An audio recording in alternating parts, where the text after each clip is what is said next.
নবীজির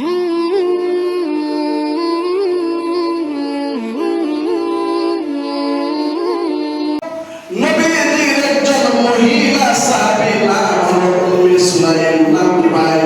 উম্মে সুলাইম রাদিয়াল্লাহু তাআলা আনহা। তার একজন সন্তান ছিল নবীর জলিলুল কদর সাহাবী হযরত আনাস।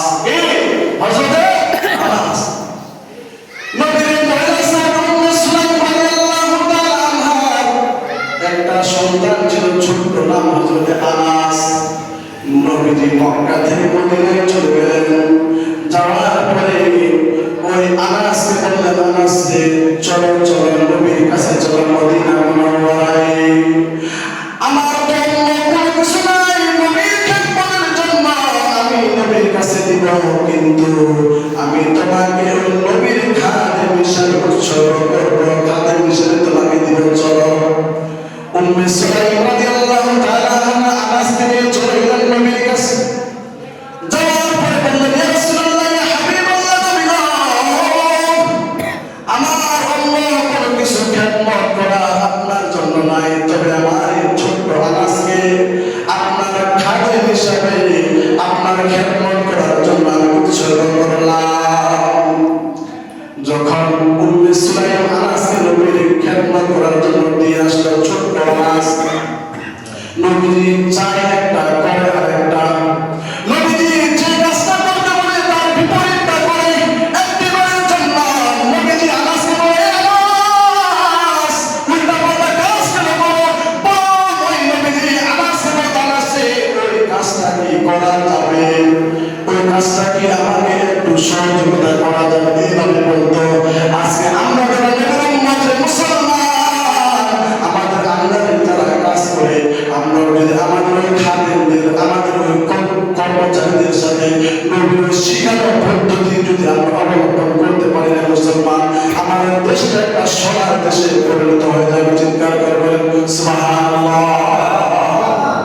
যখন উম্মে সুলাইম রাদিয়াল্লাহু তাআলা আনহা ফিরে আসলেন, আবার কিছুদিন পরে তাকে নিয়ে চলে আসলেন।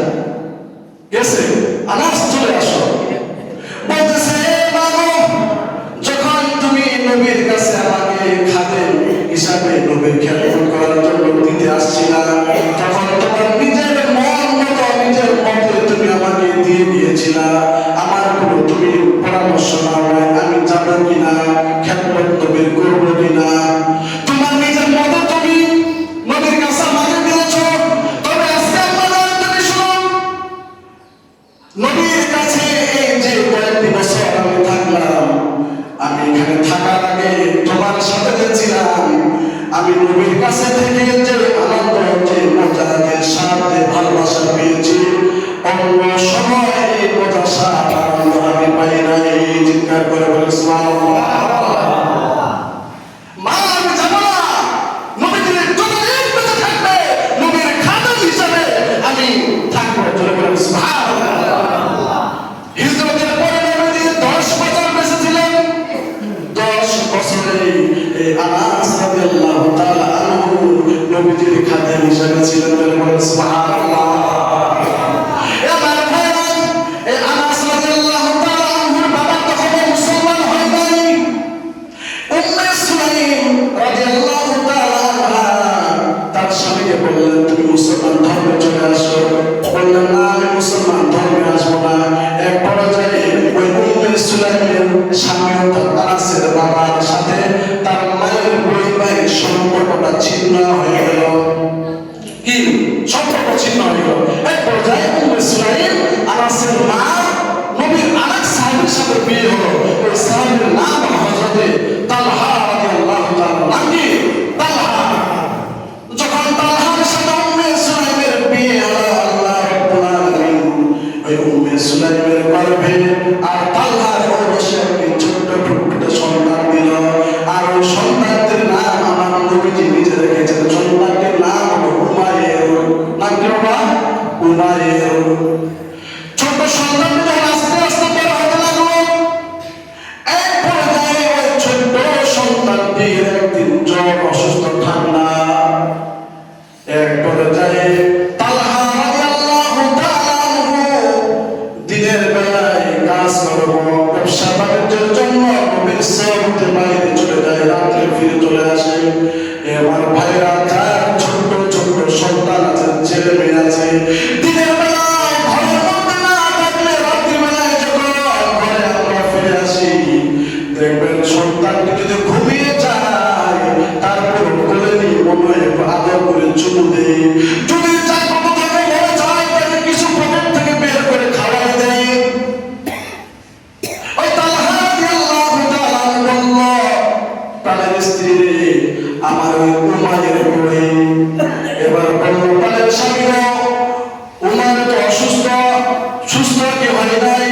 বলল সে সুস্থ হয়ে গিয়েছে, তার আর কোনো সমস্যা নাই, সে সুন্দর করে ঘুমিয়েছে, তাকে আর ডিস্টার্ব দেওয়া যাবে না। তালহা রাদিয়াল্লাহু তাআলা তাকে আর ডিস্টার্ব দিলেন না, সন্তানের কাছে আর গেলেন না। এক পর্যায়ে উম্মে সুলাইম রাদিয়াল্লাহু তাআলা তার প্রাণের স্বামী তালহাকে আগুনের জুস করে খাওয়াইলো, খাওয়ানোর পরে ঘুমিয়ে গেল। গভীর রাতে স্বামী এবং স্ত্রী তালহা আর উম্মে সুলাইম তাহাজ্জুদ নামাজ পড়ার জন্য জেগে গেল। ওযু করার পরে তাহাজ্জুদ নামাজ পড়ার পরে উম্মে সুলাইম তালহা রাদিয়াল্লাহু তাআলা আনহুকে বলতেছে, প্রাণের স্বামী গো, আমাকে যদি কেউ কোনো জিনিস আমানত দেয় আর সে যদি আমানতটা চায়, তাহলে ওই অবস্থায় আমার করণীয় কি? এবার প্রাণের স্বামী তালহা বলতেছে, স্ত্রীকে আমানতটা চাইলে দিয়ে দিতে হবে। বলতেছে, ওই আমানতটা প্রতি যদি আমার মায়া, ভালোবাসা, মহব্বত তৈরি হয়ে যায়, তখন আমার করণীয় কি হবে? ও প্রাণের স্ত্রী, ওই আমানতটার প্রতি তোমার আমার যত মায়া, মহব্বত, ভালোবাসা তৈরি হয়ে যাক না কেন, আমানতের জিনিস মালিক যাওয়ার সাথে সাথে ফেরত দিতে হবে, এক সেকেন্ড লেট করা যাবে না। স্ত্রী বলছে, প্রাণের স্বামী গো, দেখেন আমার চোখের মধ্যে এক ফোঁটা পানি নাই। আমাদের আদরের সন্তান উমায়ের গতকাল আসরের সময় দুনিয়া থেকে বিদায় হয়েছে, আল্লাহর পরপারে চলে গেছে। এবার প্রাণের স্বামী তালহা বলতেছে, আমাকে তুমি প্রথম রাতে প্রথম সন্ধ্যায় বলো নাই কেন? বলছে, প্রাণের স্বামী গো, দিনের বেলায় আপনি ব্যবসা বাণিজ্য কাজ কর্ম করে রাত্রে ঘরের মধ্যে ফিরেছেন, ওই অবস্থায় যদি আমার সন্তানের মৃত্যুর সংবাদটা আপনাকে দিতাম, আপনি আরো পেরেশানি হয়ে যাইতেন, আপনি আরো টেনশন অনুভব করতেন। আর আমি স্ত্রী হিসাবে রাসূল তো শিখিয়ে দিয়েছেন, একজন স্ত্রীর উচিত হলো স্বামীর মন সবসময় স্বামীকে হাসি খুশি রাখা, মন ঠিক রাখা। এই দুইটা কারণে আমি আপনাকে প্রথম সন্ধ্যায় জানাই নাই। আপনার স্বামী মসজিদে নববীর মধ্যে চলে যান, রাসূলুল্লাহকে নিয়ে আসেন, রাসূলুল্লাহকে খবর দেন। তালহা রাদিয়াল্লাহু তাআলা মসজিদে নববীর মধ্যে ফজরের নামাজ আদায় করলেন। আদায় করার পরে বললেন, ইয়া রাসূলুল্লাহ, ইয়া হাবিবাল্লাহ, আমার সন্তান ইন্তেকাল করেছে, জানাজা নামাজ আপনাকে পড়াতে হবে। এক পর্যায়ে ফজরের নামাজ পড়ে নবীজি আসলেন, জানাজার নামাজ পড়াইলেন। আর মুনাজাত, জানাজার পরে মুনাজাত, আজকে যে সমস্ত বেয়াদব মূর্খ অন্ধরা বলে জানাজার নামাজের পরে মুনাজাত নাই, শুনেন। নবীজি জানাজার নামাজের পরে দোয়া করলেন, আল্লাহ তোমার ওই বান্দি উম্মে সুলাইম সন্তান ইন্তেকাল করেছে, কিন্তু স্বামীকে সাথে সাথে বললে হয়রান হয়ে যাবে, টেনশনে পড়ে যাবে। এই জন্য স্বামীর মনকে ঠিক রাখার জন্য তার স্ত্রী প্রথম রাতে প্রথম সন্ধ্যায় স্বামীকে বিষয়টা জানায় না।